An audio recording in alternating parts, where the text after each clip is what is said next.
My next show.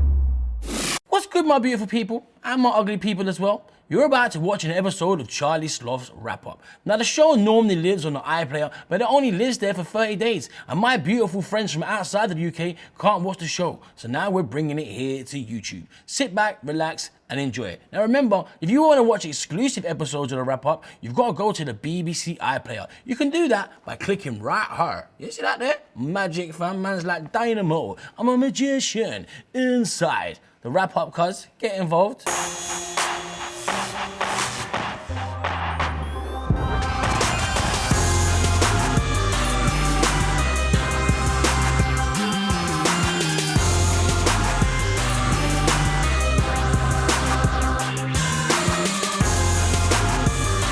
Welcome to another amazing episode of Charlie Sloth's Wrap Up. Your weekly dose of everything that's popping in the world of hip-hop, rap, and grime. And this week, it's all about the one and only Example. Oh gosh, welcome to the greatest show on the planet. Now we've got to start off by bigging up the homie Ed Sheeran for bagging 2 Grammy Awards for Thinking Out Loud. And of course, you can't forget Kendrick Lamar for scooping Rap Album of the Year. Now this week's show is gonna be a mad thing, but before I tell you what's poppin', let's check out this week's hottest releases. See me with the street goons on the ends. Next day I'm in the GQ top 10. Tracksuit Mafia, the best dressed men. Linked us now, she don't wanna link them man again. Your ex plays in the prem, but you never see him taking a pen. Went off for new shoes and Italian clothes. Snapchat, her whole life's a reality show. When she's in trouble, that's the only time she prays. She just wants to buy more, yeah, she's high all day. They want the throne, but it's ours, cause if they want, we can swing it out. Just know I got the thing parked off. You're talking tough, but you need to stop. You don't put in work. You need a job, look, I ain't even been on Breakfast Club, but they envy when they see the God. Oh!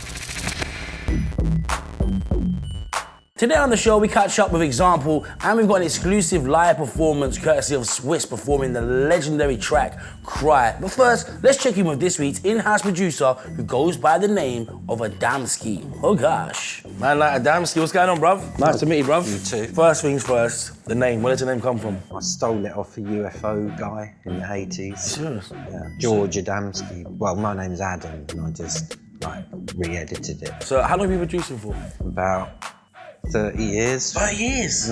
Wow. And let's talk about some of the records you've been responsible for. Well, my most known record is called Killer. I found Seal as he was an unknown singer, and I got him on my beat.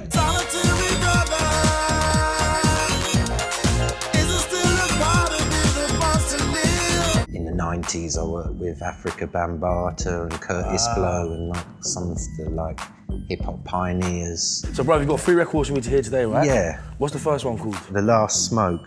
Okay. Let's hear it.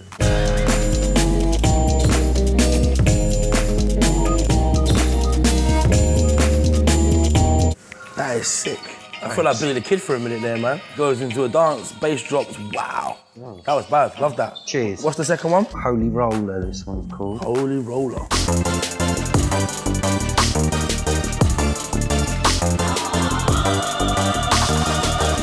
That's sick. Them snares, proper crunch, that's bad. Love that one, man. And what's the third one we got? Who, What, When, Where, and Why. All right, let's get it.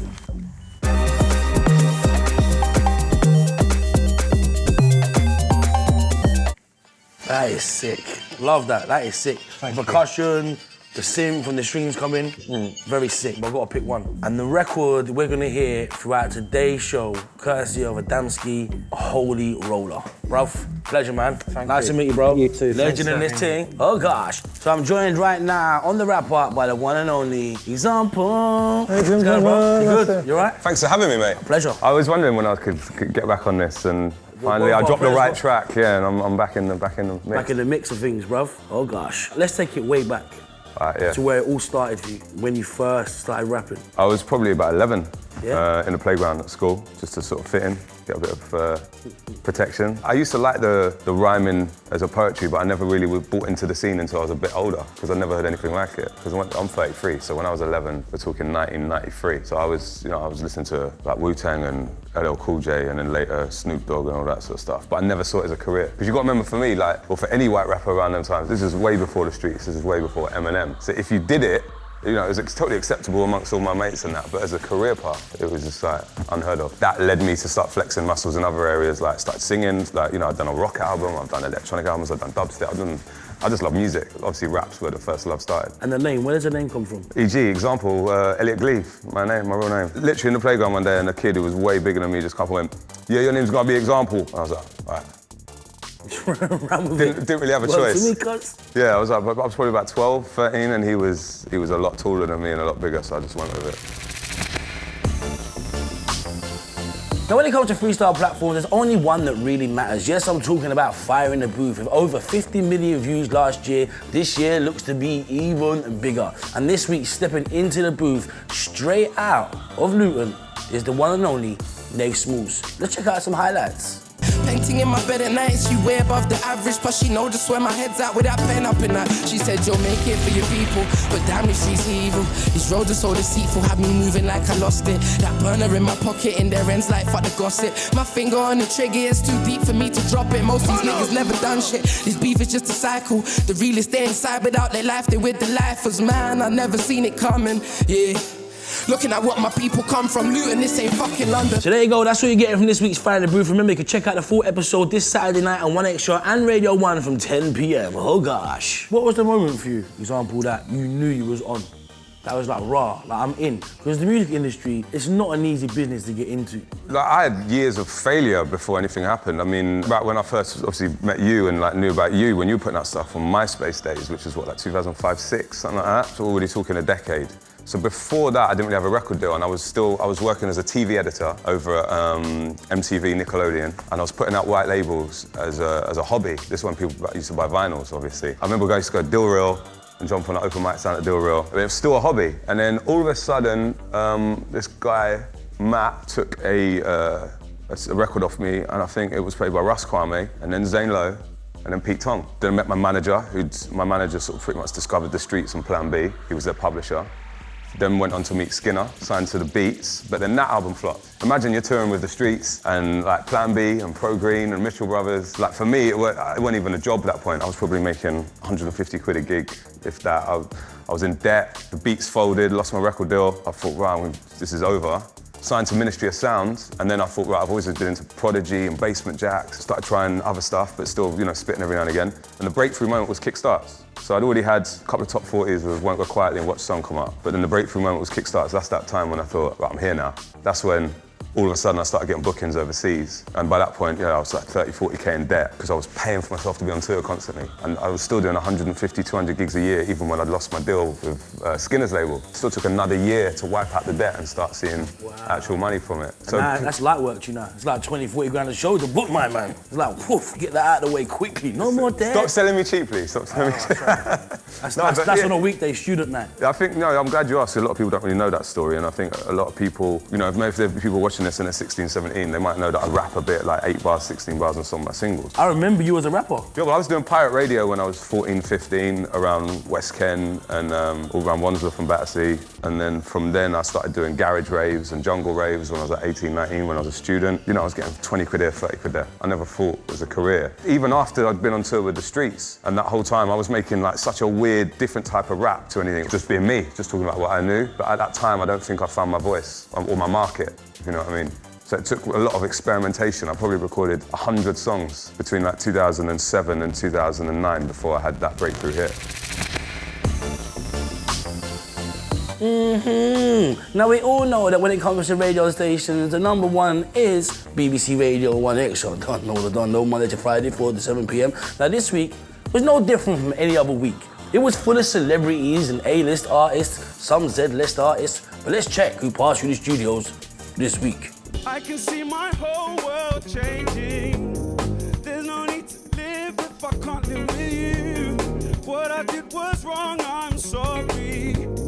Didn't know how much I really miss you. Best MC in the galaxy, so shut up.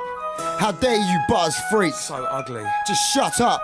Couple man call me a lyrical master. On stage at the raves, I'm a lyrical master. If that makes me a lyrical master, then yeah, I'm a lyrical master. Corrupt everywhere I go. I can't run when my enemies show. I'll just slap him in the head. Now, bro, something that I've always admired about you as an artist is you've never been scared to jump between the lanes. I just do whatever I like. What is it that makes you feel like you're able to do that? Because a lot of artists, like once they get put in a box and they're pigeonholed by the industry and by their fan base, they're very scared to jump between the lines. Why is it that you feel that you've always been comfortable and confident to do that? Being totally real is like, once you've got that sort of financial stability, it does become a lot easier to sort of pick and choose. And that was, you know, I'm fortunate in that sense. That by like 2010, 11, by the time I got to my third album, Change the Way You Kiss Me came out and Stay Awake came out. I started making creative decisions which some managers or labels will go, that ain't right, you didn't capitalise on what you're doing. And I know I didn't, because obviously I jumped off on the back of dubstep, I jumped on that bandwagon, but I loved it and I did what I wanted to do and I did it with integrity. And then after that, when it came to album 4, when I signed to Ministry of Sound, they were like, right, EDM's blowing up in America, you need to go and do more tunes like that Calvin Harris tune. And I went in the total opposite way, I went in with a grunge album, like a grunge metal album. And album 3 did something like 800, 900,000 copies. Album 4 did about 300,000. Which still ain't bad by today's terms, but back then it was a big dip. But I did that because I always wanted to make a grunge and a metal album. You know, I was still spitting on it, but I was like doing impressions of what I thought was Metallica and Nirvana and all that. And I think that's where maybe with Ministry of Sound they realised about this guy's an artist and kind of just wants to do music for art's sake rather than just record sales sake. Love that. And I think, as I said, you know, once you're financially stable and you know you've got a roof over your head and you don't really have to worry about much, then it means one minute I can go and do a drum and bass track and don't care whether it gets in the top 100, and then someone says, oh, do you want to do a feature on a pop track, and it goes top 5, and then like I've just been in Australia for a bit, I'm doing stuff with Aussie acts, this new tune You've Been Spinning, Access Denied with P1E and Nasty, but then I've got a funky tune coming up with Roscoe, I'm still doing stuff with American EDM acts. Some of them might be hits, some of them might blow up social, some might be great on radio, some of them might flop. I don't really care about that. I just like, if I'm feeling the beat, and then people say, why don't you spit, why are you singing? Like, I hear the beat and I just look at it like a blank canvas and I go, what does this tune need from me today? I've got this tune coming out called Weapons, which is like this hardcore EDM tune like in the next week or two. And the way I attacked it was like Lil Jon, and I've never really spat on something like Lil Jon before, you know what I mean? So it's just like, just flexing different muscles.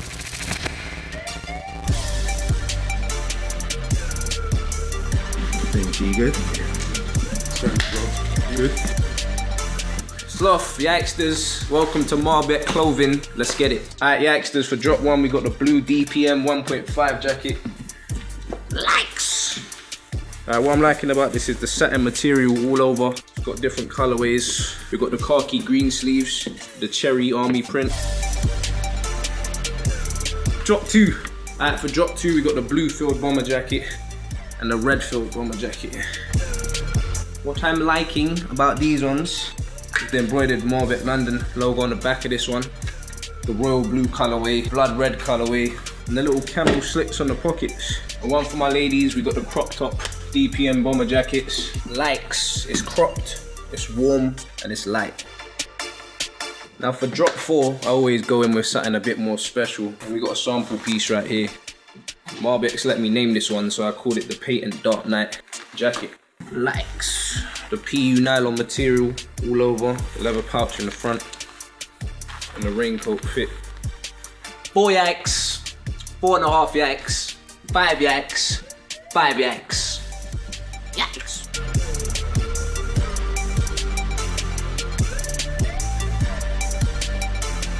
You know how we do it, Sloth, man. You know what we do, you know. Now let's move on to Access Denied.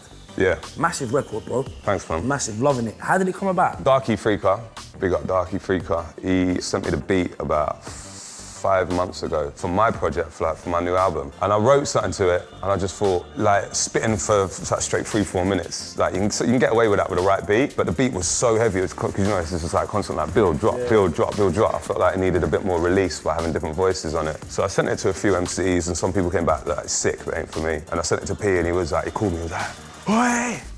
Because I've known P for years, he supported me on my arena tour. And the thing with P is he's always been one of the guys that, I think he's the MC's MC. Even if he's not like everyone's favourite MC, a lot of MCs are like, he's always been like, you should spit more, you should spit more. And he's one of those, he don't really care about what your background is or what your story is, or, you know, certain MCs are worried about that. Oh, I like example, but I can't work with him because he ain't Rhodes, you know, like, which I totally get. Some people want to come to me for a hook, some people want to come to me for 16. But P's the one of those guys who's always been like, you can spit, man, just spit, just do your thing. And then Nasty, I've known from Before I Die remix for Professor Green, which was like 2007 or 6.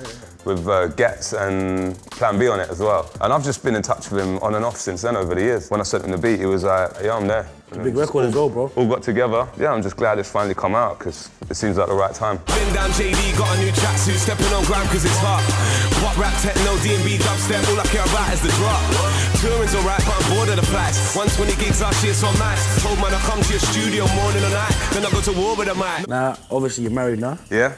And you've got a baba. Little baba, yeah. Don't know. How much has that changed your life? It's changed it in the sense that last 5 years I was probably doing 100 to 150 shows a year. Maybe 40 of them in the UK, the rest all over the world, apart from America, so I've never really been big in America. And like, obviously the mad thing that changed for me after the kid came was you start noticing turbulence more when you're on the plane. Seriously, it's the maddest thing is that you'd be on the plane and be turbulence, and like before I've had a kid, I'd be like, yeah, I'll ride this out like a rock star, yeah, what? What if the plane goes down? My album will go straight top 10 again. Whereas since I had a kid, every time there's a bit of turbulence, I'm like, panicking. What if he grows up without me? So all of a sudden I'm starting to think about being on the ground more, feet on the ground, rather than, you know, doing 100 flights a year. Now, you was notoriously a bit of a party animal. Was I? Yeah, you was, fam. Like, I used to hear mad stories. Did you used to do my PR for me back then? Nah, I used to hear the maddest stories. Like, people would be like, oh my God, example done this, example done that. Do you think becoming a father and getting married has tamed you a little bit? Even when I met my missus, like, she liked to party as well, but I didn't feel like I had to go out 4 or 5 nights a week. I don't go parties anymore. No partying at all? Well, no, I party, for, you know, I like going to a gig and like hanging out with people backstage and having a drink, but there's no reason for me to go to clubs. I don't need to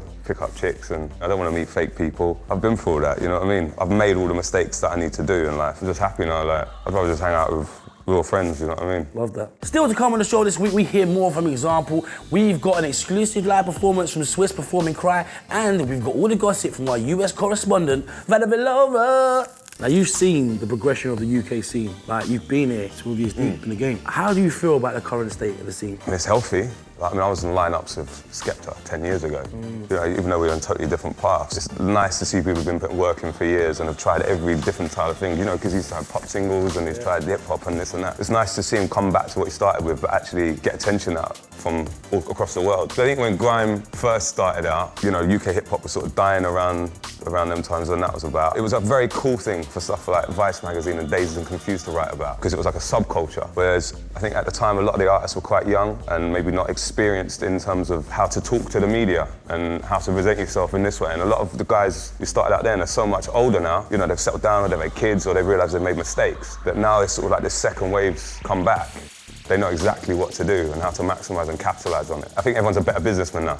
Yeah. Like, everyone was always a hustler, but now everyone's actually, you know what I mean, a proper businessman. They know exactly what to do, where and when. But maybe before there was like Dizzy and Kano, a couple of others who could make a living off it. Now it's nice to know that there's kids out there who might think, I can actually go and do this for a living. There's room for 50 people now to make a living, whereas before there might have only been 2 or 3. Now, what artists are you feeling from the new batch of artists that have just broke through over the last year or so? Bonkers, I've known about for a few years. That Pot of Paper, when you played that a couple of weeks ago, I was like, the way that Kano's come back feels like he's a new artist. Yeah. Section Boys, obviously, just feels like really raw, really real. I like it now, because everyone's got a really different look and vibe, and it's not just like everyone in the same tracksuit. Yeah. Everyone's got their own little personality. It's exciting times, man, and to do a tune like Access Denied, even like I say in the lyric, I'm like, I'm stepping on ground because it's hot.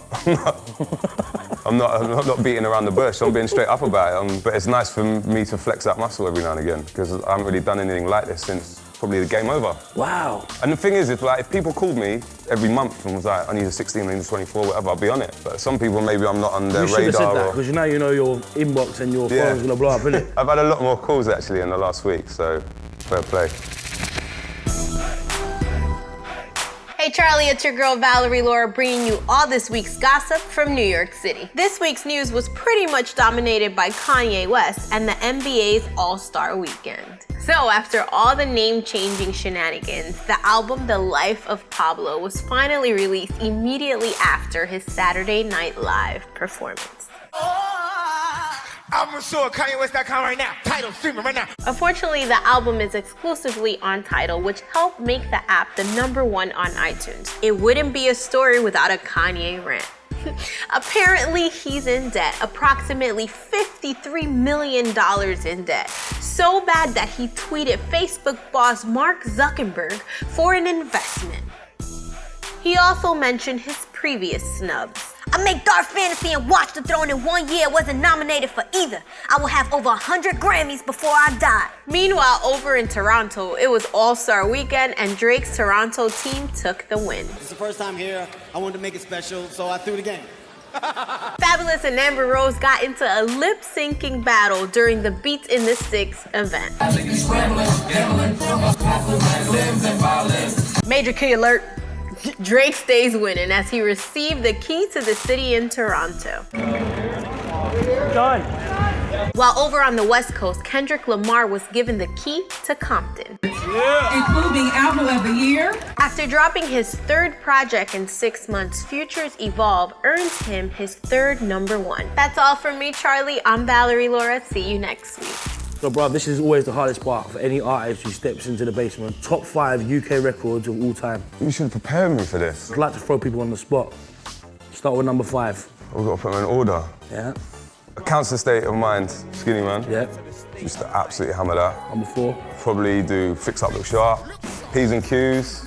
For me, Gigs is talking the hardest as well. It's got to be in there, even as a freestyle. What's the top 1? Number 1. Just maybe because it's more like my era, but Witness to Fitness. Roots Maneuver. Roots Maneuver, just like for me was, like that still is the ultimate anthem. The production on that. Yeah, and also what's most important about that for me is that was before Dizzy and the Streets and, you know, this whole new wave of people. Like that was all I knew at that time. Yeah, I always feel that Roots got slept on, to be honest. I think he's just one of them artists who never really got the credit he deserved, even to today. But he paved the way for so many people, but he's like an unsung hero in a way. Yeah. But I'd like to come back to that list maybe. Maybe extend it to the top 10. Yeah? Next time you're back, innit? Your next grime single. I know. What's next for you?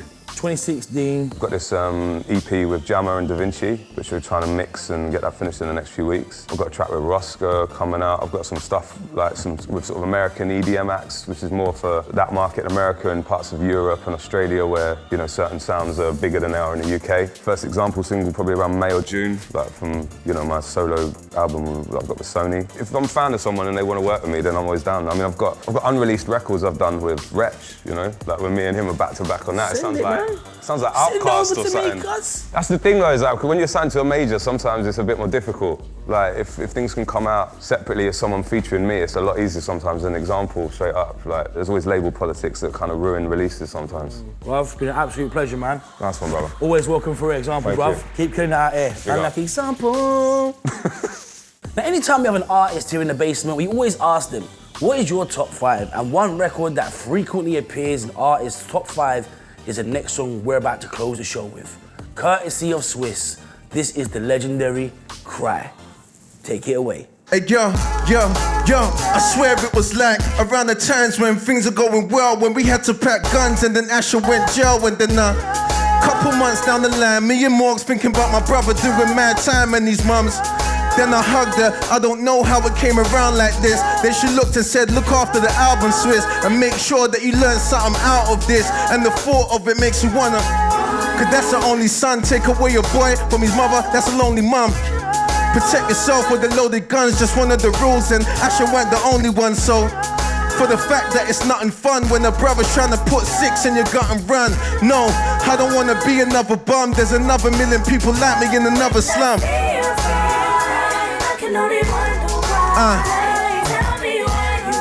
Sometimes I just wanna cry, I don't wanna live. Sometimes I just wanna die. Emotions only. But you. Sometimes I just wanna cry, I don't wanna live. Sometimes I just wanna die. Look at what the summer done. Couple shootouts, brothers dead over something dumb. And light-skinned Simon from Surrey Lane fell down the track, but he got 7 by the train. No, come on, I ain't forgetting Wayne died 97, but I still see him in my brain.